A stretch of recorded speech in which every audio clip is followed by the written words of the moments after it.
Did you know about the National Archives? Today I'm going to be reading about the Civil Rights Act of 1957 so that you can better understand the history of civil rights in America. The Civil Rights Act of 1957, President Eisenhower sent Congress a proposal for civil rights legislation. The result was the Civil Rights Act of 1957, the first civil rights legislation since Reconstruction. The new act established the civil rights section of the Justice Department and empowered federal prosecutors to obtain court injunctions against interference with the right to vote. It also established a federal civil rights commission with authority to investigate discriminatory conditions and recommend corrective measures.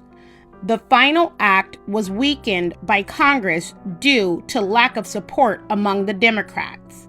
So this was legislation that was introduced by President Eisenhower and heavily supported by the Republican Party. We're going to be reading some of the tumultuous conversations and drama-filled letters and press releases where the Democrat Party was trying to fight against this particular piece of legislation and how it overcame and what the final result of it was. Let's begin. News release. Republican National Committee for release immediately. August 7, 1957. Val J. Washington, Director of Minorities, Republican National Committee, sent the following letter to Senator Lyndon B. Johnson, Democrat of Texas.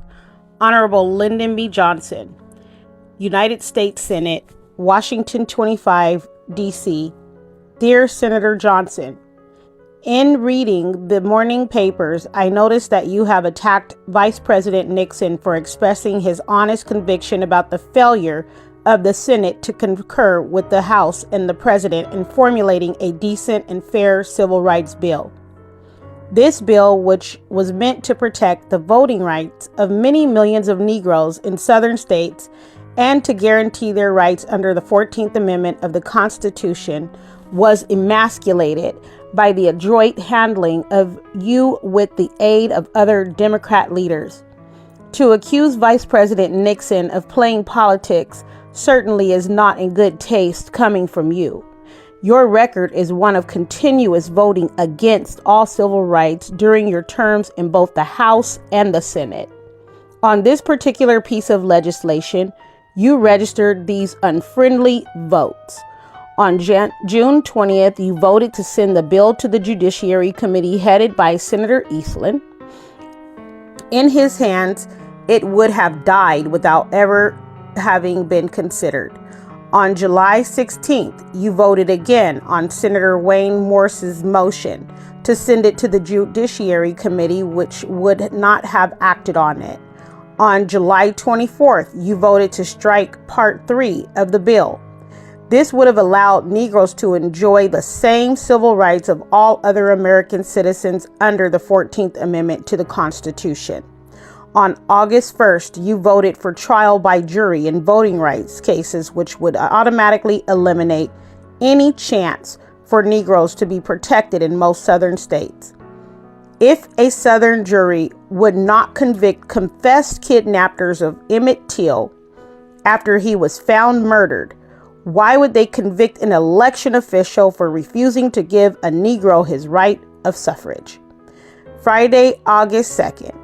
Shortly after midnight, one of the blackest days in American history was recorded for Negroes and other dark races, not only in the United States, but around the world. For over 80 years, there has not been one civil rights bill seriously considered by the United States Senate. After over 50 years of earnest effort on the part of Negroes and their friends, we finally had our day before the great democratic body, the United States Senate. Even though we have fought and died in every war in defense of our country, paid taxes for support of government institutions, and have honored all other responsibilities expected of citizens, the Senate yielded to the dictates of the 11 southern states. These are the same states which kept Negroes enslaved for nearly 250 years. It was the same section of the country where the controlling politicians still try to operate under slave day philosophy that a Negro has no right a white man has to respect. As a result of the 3 weeks deliberation in the Senate, 5 million Negroes, or over 30% of the population of those 11 states, will still be deprived of their right to vote. In this, the great democracy in the world, the right to vote without coercion and humiliation would have been a very small concession to these millions of loyal Americans in their many years of struggle for first-class citizenship. If the Senate had passed the Eisenhower Civil Rights Bill, as the House did, it could have been pointed to as a beacon which would have cast its light over all the world. It would have been a signal to all darker races to rally to the cause of democracy and stand up against the efforts to communize the world. In the Senate, the drumbeaters for democracy and constitutional government have been weighed in the balance and found wanting. They have joined in the greatest mockery and travesty on justice debated in the Senate in the past 80 years. At the bar of world opinion, the United States has lost one of the greatest sales points of democracy for the recruiting of new advocates, equality for all its citizens regardless of race, creed, color, or national origin.